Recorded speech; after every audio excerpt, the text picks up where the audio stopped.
Hello everyone, welcome to the video. आजको भिडियोमा चाहिँ म तपाईलाई टिकटकमा निकै नै ट्रेन्डमा चलेको भिडियो ब्ल्याक इफेक्ट वाला यहाँ हेर्न सक्नुहुन्छ। यस्तो टाइपको एडिटिङ गरेर देखाउने छु। कृपया हेरेर लास्टसम्म साथ दिनु होला। सबभन्दा पहिला त प्ले स्टोरमा गएर अलाइट मोसन भन्ने एप्लिकेसन, मैले डिस्क्रिप्सनमा लिंक पनि दिएको छु, एप्लिकेसन इन्स्टल गर्नुस्। त्यसपछि प्लस वाला आइकनमा गएर 9:16 लाई चुज गरेर जुन हाम्रो टिकटकमा युज हुन्छ क्रिएट प्रोजेक्ट गर्नुहोस्। त्यसपछि प्लस वाला आइकनमा गएर मिडियामा गएर आफूले जुन भिडियो एडिट गर्ने हो त्यसलाई चुज गर्नुहोस्। त्यसपछि फेरि प्लस वाला आइकनमा गएर यहाँ थुप्रै सेपहरू हेर्न सक्नुहुन्छ। तपाईले एउटा जुन पनि सेप लिएर त्यसलाई स्क्रिनमा फुल गरिदिनुहोस्। त्यसपछि कलर एन्ड फिल लेखेको छ, त्यसमा गएर ब्ल्याकको माथि ओसियन ब्लू कलर छ, त्यसलाई चुज गर्नुहोस्। त्यसपछि ब्याक गरिदिनुहोस्। त्यसपछि ब्लेन्डिङ एन्ड ओपेसिटी लेखेको छ, त्यो अप्सनमा गएर तलतिर डिफरेन्स भनेर लेखेको छ, त्यसमा जानुहोस्। त्यसपछि सेकेन्ड लास्ट अप्सनमा सबट्र्याक लेखेको छ, त्यसमा जानुहोस्। सबट्र्याकमा चुज गरेपछि तपाईको भिडियो फुल रेड कलरको हुनुपर्ने छ। त्यसपछि ब्याक गर्नुहोस्। अब चाहिँ हामीले यहाँ तीनटा इफेक्टहरू हाल्न पर्ने हुन्छ, जसको लागि चाहिँ तपाईलाई मोबाइल डाटा अथवा वाइफाई को जरुरत पर्छ। त्यसकारणले डाटा अथवा वाइफाई मोबाइलमा अन गरेर राख्नु होला। त्यसपछि इफेक्टमा जानुहोस्। इफेक्टमा गएपछि एड इफेक्टमा जानुहोस्। त्यसपछि यहाँ माथि सर्च वाला अप्सन छ, सर्चमा गएर सर्चमा गइसकेपछि यहाँ कपी ब्याकग्राउन्ड भनेर लेख्नुहोस्, COPY। कपी लेखेपछि फर्स्टमै आउँछ तपाईको कपी ब्याकग्राउन्ड, यसलाई चुज गर्नुहोस्। त्यसपछि स्ट्यान्डर्ड सेटिङमा प्लस गरिदिनुहोस्।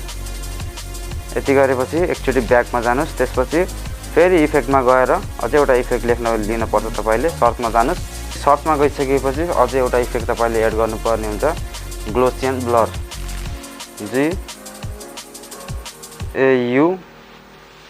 यति लेखेपछि फर्स्टमै आउँछ तपाईको ग्लोसियन ब्लर भन्ने, त्यसमा चुज गर्नुहोस्। त्यसपछि फेरि स्ट्यान्डर्ड गरिदिनुहोस् अहिलेको चाहिँ।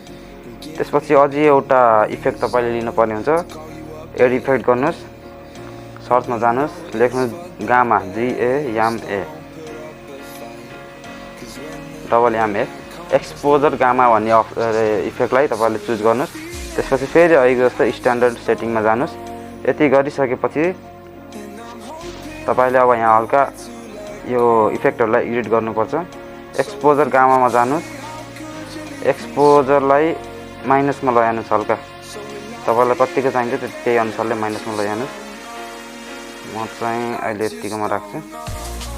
त्यसपछि गामालाई पनि तपाईले घटाउनु, तपाईले आफ्नो भिडियो अनुसारले एडिट गर्नु होला। यो चाहिँ गामालाई घटाएपछि अफसेटलाई पनि तपाईले हल्का घटाउनु। यसलाई म एक्सपोजरलाई हल्का बसतिर लगाइदिन्छु फेरि।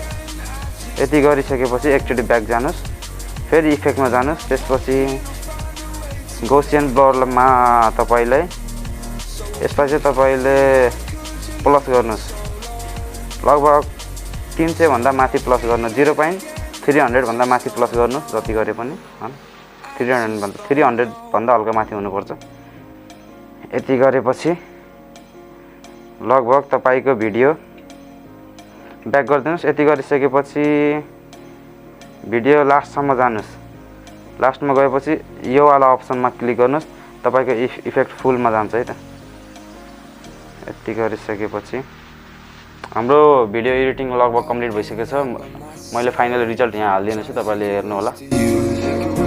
Your voice stuck in my brain, we never got to see it through.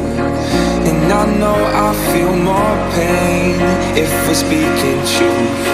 Cause when the daylight comes I still lose. यदि तपाईलाई अलाइट मोसनको क्र्याक भर्जन चाहिएको छ भने मेरो इन्स्टाग्राममा DM गर्नुस्, म तपाईलाई लिंक प्रोभाइड गर्नेछु। यदि यो भिडियोमा 500 लाइक क्रस भयो भने पनि म तपाईलाई डिस्क्रिप्सनमा अलाइट मोसनको क्र्याक भर्जनको लिंक दिनेछु, जसमा तपाईलाई वाटरमार्क आउँदैन, वाटरमार्क फ्री हुन्छ है त। हस् त, आजको भिडियो यति नै छ। मन परेमा लाइक, शेयर, सब्स्क्राइब गरिदिनु होला। हस् त, धन्यवाद।